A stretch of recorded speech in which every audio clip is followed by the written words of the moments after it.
बचपन में जब भी हम गली मोहल्ले में क्रिकेट खेलते थे तो आपको याद होगा हर टीम में एक ऐसा लड़का रहता था जिसका बैट बॉल या स्टंप हुआ करता था और बैटिंग में आउट हो जाने पर वो हमेशा रोंठाई खेलता था।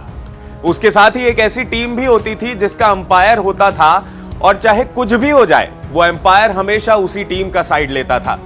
बीजेपी भी कुछ ऐसा ही करती दिखाई दे रही है।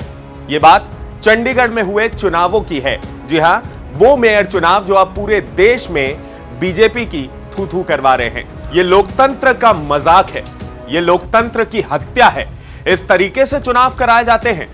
ये शब्द मेरे नहीं हैं, बल्कि उस सर्वोच्च संस्थान के हैं जिस पर इस देश के लोकतंत्र को बचाने की जिम्मेदारी सौंपी गई है। जिस देश के लोकतंत्र की दुहाई दी जाती हो, जो देश अपने आप को जनता की आवाज का बेहतरीन उदाहरण मानकर अपनी ही पीठ थपथपाता घूमता हो, उस देश में अगर लोकतंत्र की ही धज्जियां उड़ा दी जाए तो आप मान लीजिएगा कि उस देश का लोकतंत्र वाकई अब खतरे में है।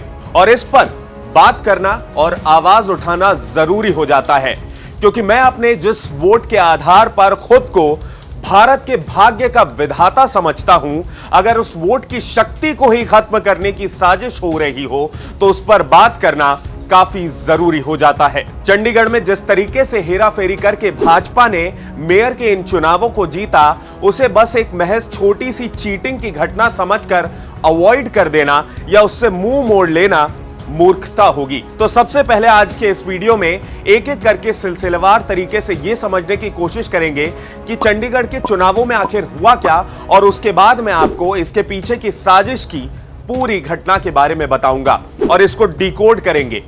नमस्कार, मेरा नाम है प्रियांशु सिंह और आप देख रहे हैं खबर बेबाक।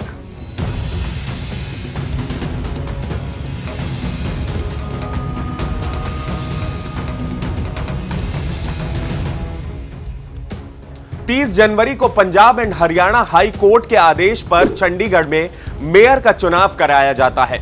यह चुनाव पहले 18 जनवरी के लिए शेड्यूल था, लेकिन प्रिसाइडिंग ऑफिसर ने बीमारी का कारण बताते हुए आने से इनकार कर दिया था। बाद में हाईकोर्ट ने कड़ी सुरक्षा में चुनाव कराने का आदेश दिया। पूरी प्रक्रिया की रिकॉर्डिंग का भी निर्देश दिया गया। अब इस चुनाव में आम आदमी पार्टी और कांग्रेस ने इंडिया गठबंधन के तहत चुनाव लड़ा और दोनों पार्टियों को कुल 36 में से 20 वोट मिल गए। दूसरी तरफ भाजपा थी और भाजपा के पास एक सांसद का वोट मिलाकर कुल 16 वोट ही थे, लेकिन प्रिसाइडिंग ऑफिसर ने आप और कांग्रेस गठबंधन के 8 वोट रद्द कर दिए, जिससे बीजेपी को चुनाव में जीत मिल गई। इसके बाद से शुरू हुआ असली बवाल।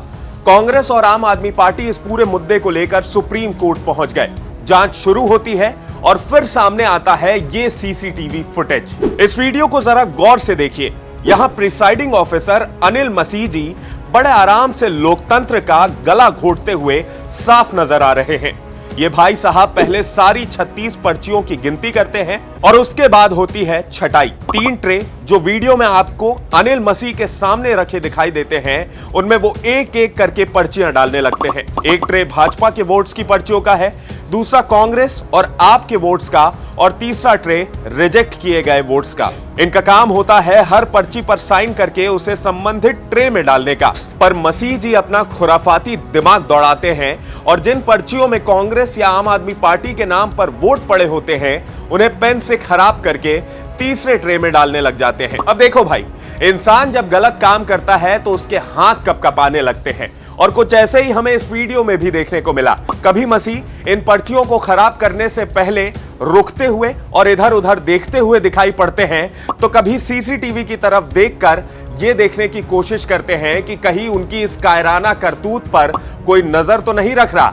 इसी को कहते हैं चोर की दाढ़ी में तिनका। चलिए अब एक और वीडियो देखते हैं। यह वीडियो मेयर अनाउंसमेंट के तुरंत बाद का है, जब मसीह जी भाजपा के कैंडिडेट को मेयर अनाउंस करते हैं तो उसके तुरंत बाद भगदड़ मच जाती है। इन सबके बीच मसीह का पूरा ध्यान उन पर्चियों पर रहता है जिनके साथ भाई जी ने छेड़छाड़ की है। जैसे ही विपक्ष उन पर्चियों को देखने के लिए दौड़ता है, मसीह भी दौड़ लगाते हैं, पर्ची छीनते हैं और अंदर भाग जाते हैं। आम आदमी पार्टी ने यह आरोप लगाया है कि जिस अनिल मसीह को यहां पर प्रिसाइडिंग ऑफिसर बनाया गया था, वो दरअसल भाजपा के ही सदस्य हैं। उन्हें भाजपा के अल्पसंख्यक मोर्चे का पदाधिकारी बताया जा रहा है। अब ये तो दूसरी जांच का विषय है, लेकिन जिस प्रकार से पद की मर्यादा को बेशर्मी से लांघते हुए अनिल मसीह भाजपा का मसीहा बनने की जी तोड़ कोशिश करते हैं, उन पर तो अब सीधे सुप्रीम कोर्ट का हथौड़ा चलेगा। अब चलिए समझते हैं कि आखिर यह घटना इतनी महत्वपूर्ण बन क्यों जाती है। देखिए, जब ऐसा कुछ सामने आता है जहां पर इलेक्शन सिस्टम से छेड़छाड़ होती है और वो साफ साफ कैमरे पर दिखाई भी दे जाती है, तो हमारा और आपका इस पूरे इलेक्शन सिस्टम से विश्वास उठ जाता है। लोग अपने वोट पर विश्वास करना बंद कर देते हैं और यही कारण है कि जैसे जैसे साल बीतते जा रहे हैं, शहरों में वोटिंग का परसेंटेज भी गिरते जा रहा है, क्योंकि हम और आप ये समझने लग गए हैं कि हमारे वोट की जो वैल्यू है वो खत्म होते जा रही है। कभी विधायकों और नेताओं मंत्रियों को खरीद कर, तो कभी इस प्रकार से चुनाव में धांधली करके। क्या होता कि अगर भाजपा, जो कि दुनिया की सबसे बड़ी पार्टी है, महज एक मेयर का चुनाव हार जाती। सत्ता के नशे में इतना अंधा हो जाना कि आप रूल्स को खुलेआम ताक पर रख दो, गलत है। सुप्रीम कोर्ट ने इस पूरे मामले में हाई कोर्ट को भी हड़काया है। सुप्रीम कोर्ट का कहना है कि भाई इस पूरे मामले में हाई कोर्ट ने उस तरीके से आदेश नहीं दिए और जांच नहीं की जिस तरीके से करना चाहिए था। सुप्रीम कोर्ट के चीफ जस्टिस डीवाई चंद्रचूड़ ने जब ये वीडियो देखा तो वो गुस्से से आग बबूला हो गए। उन्होंने इस वीडियो की तरफ इशारा करते हुए कहा कि देखो किस तरह वो कैमरे को देख रहा है, उसे बताओ कि वो सुप्रीम कोर्ट की निगरानी में है। फिलहाल मेयर की 7 फरवरी को होने वाली पहली मीटिंग पर अनिश्चितकाल के लिए रोक लगा दी गई है। आसान शब्दों में कहें तो नए मेयर के कामकाज पर कोर्ट के अगले आदेश तक रोक रहेगी। Please tell your returning officer that the Supreme Court is watching over him, and we will not allow democracy to be murdered like this. The only thing, the great stabilizing force in this country is the purity of the electoral process.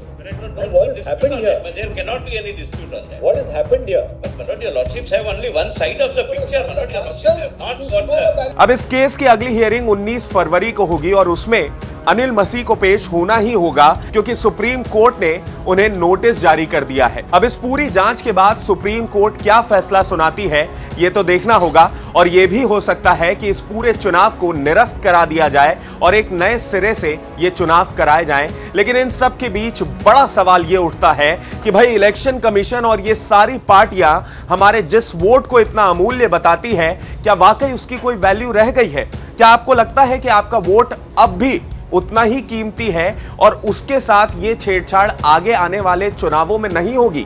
Comment करके हमें जरूर बताएं, क्योंकि आपका vote अगर valuable ही नहीं रहेगा तो आप देश के भाग्य विधाता नहीं बन सकते हैं। इस पूरे मामले पर आपकी क्या राय है वो भी आप कमेंट के जरिए जरूर रखिएगा। अगर आपको ये वीडियो पसंद आया हो तो इसे लाइक और शेयर करना ना भूलें और IBC 24 के हमारे YouTube चैनल खबर विभाग को जरूर सब्सक्राइब करें। नमस्कार।